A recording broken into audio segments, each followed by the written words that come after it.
Hello students, मैं रमाकांत गुप्ता अपने YouTube channel पर आप लोगों का स्वागत करता हूं। जैसा कि हमारा जो पहला अध्याय चल रहा था और उसमें हमारा जो लेक्चर नंबर 9 था, जिसमें हमने एक डेरिवेशन करवाया था किसी आवेशित वलय या आवेशित छल्ले के कारण किसी बिंदु पर वैद्युत क्षेत्र की तीव्रता का व्यंजक प्राप्त करना। उस लेक्चर का जो वीडियो था वो किसी कारणवश दुर्भाग्यवश वो डिलीट हो गया है, इसलिए इस सेक्शन को हम दोबारा से इसको अपलोड करने जा रहे हैं। तो जिन्होंने हमारा ये वीडियो ना देखा हो वो पुनः इसको देखकर इस डेरिवेशन को कर सकते हैं, क्योंकि ये बहुत ही इंपॉर्टेंट डेरिवेशन है, इसलिए इसको हम दोबारा से अपलोड करने जा रहे हैं। इसको जरूर देखें। तो चलिए शुरू करते हैं आज का सेशन।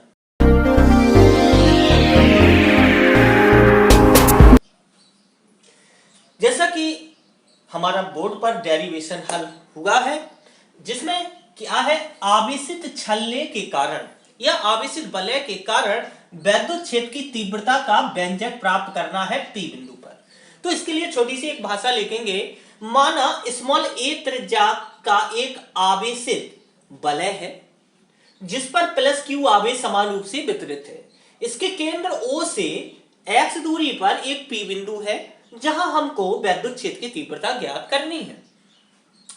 इसके बाद इसको वैद्युत क्षेत्र की तीव्रता ज्ञात करने के लिए पूरे छल्ले को हम छोटे छोटे खंडों में विभाजित कर लेते हैं, जैसे कि AB खंड हो गया, BC खंड हो गया, CD खंड हो गया, DA।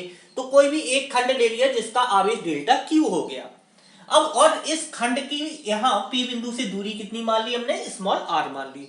P बिंदु पर जो वैद्युत क्षेत्र की तीव्रता के दो घटक हैं वो है ऊर्ध्व घटक डेल्टा E sin थीटा और क्षैतिज घटक डेल्टा E cos थीटा, जिसमें डेल्टा E sin थीटा ऊर्ध्व घटक बराबर और विपरीत है, इसलिए एक दूसरे को निरस्त कर देंगे। केवल क्षैतिज घटक काम करेंगे। कौन से घटक काम करेंगे? केवल क्षैतिज घटक। अब यहां पर हम डेरिवेशन हल करेंगे। कैसे करेंगे? अब AB के कारण P बिंदु पर वैद्युत क्षेत्र की तीव्रता, मतलब इस AB अवयव के कारण, इतने से अवयव के कारण P बिंदु पर कितनी तीव्रता होगी, तो तीव्रता का ही फॉर्मूला लगाएंगे। डेल्टा E बराबर 1/4 pi epsilon not into delta Q upon R square, और समीकरण फर्स्ट बना लेंगे। इसके बाद वलय की अक्ष की दिशा में घटक केवल कौन सा काम करेगा? डेल्टा E cos थीटा, क्योंकि हमारा ऊर्ध्व घटक तो निरस्त हो जाएगा। तो संपूर्ण वलय के कारण वैद्युत क्षेत्र की तीव्रता कितनी होगी? E बराबर sigma delta E cos theta. अब डेल्टा E का मान हमारा ये है, डेल्टा E का मान समीकरण फर्स्ट से रख देंगे। तो E बराबर 1/4 पाई एप्सिलॉन नॉट और sigma delta Q upon R square cos theta. Sigma delta Q में क्यों रखा? क्योंकि आपको बता दें कि 1/4 पाई एप्सिलॉन 0 क्या है? एक नेतांक है। cos थीटा क्या है? एक त्रिकोणमितीय अनुपात नेतांक है। तो इसलिए दूरी तो निश्चित रहेगी, केवल आवेशों का योगफल होगा। तो मान लिया कि सिग्मा डेल्टा क्यू बराबर क्यू, कुल आवेश क्यू है, तो सिग्मा डेल्टा क्यू की जगह पर क्यू रख देंगे। तो हमारा फॉर्मूला क्या बन जाएगा? E बराबर 1/4 pi epsilon not into Q upon R square cos theta. अब पाइथागोरस प्रमेय देखें, क्योंकि यहां पर गौर से देखें कि ये हमारा समकोण त्रिभुज बन रहा है। समकोण त्रिभुज में जो कर्ण होती है, सबसे बड़ी भुजा का वर्ग शेष दो भुजाओं के वर्ग के योगफल के बराबर होता है।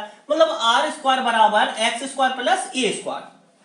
तो R स्क्वायर बराबर x square plus a square. तो R बराबर क्या हो जाएगा? वर्ग का पक्षांतर करेंगे तो under root x square plus a square. और cos थीटा बराबर क्या होता है? आधार बटे कर्ण। आधार कितना है? x, और कर्ण कितना है? r, तो x बटे r।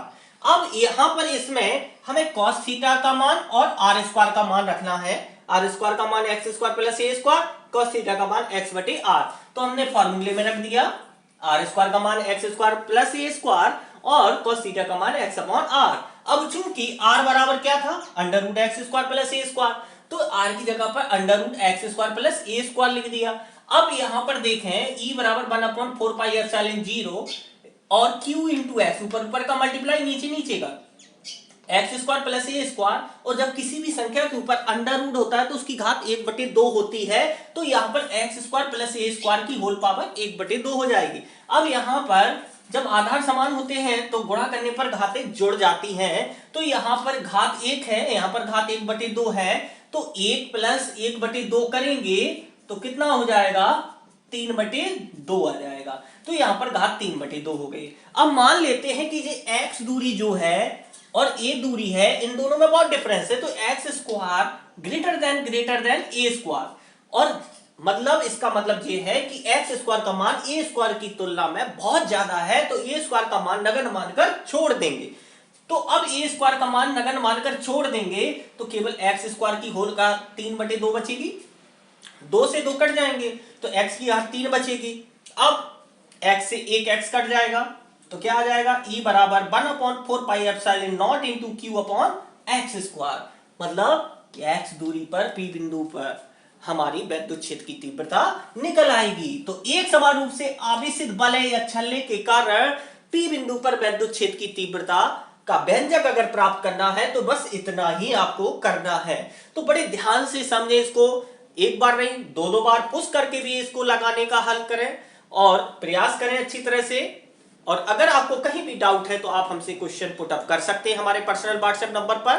तो जुड़े रहिए इंटरमीडिएट बोर्ड एग्जाम की तैयारी के लिए हमारे साथ। Thank you.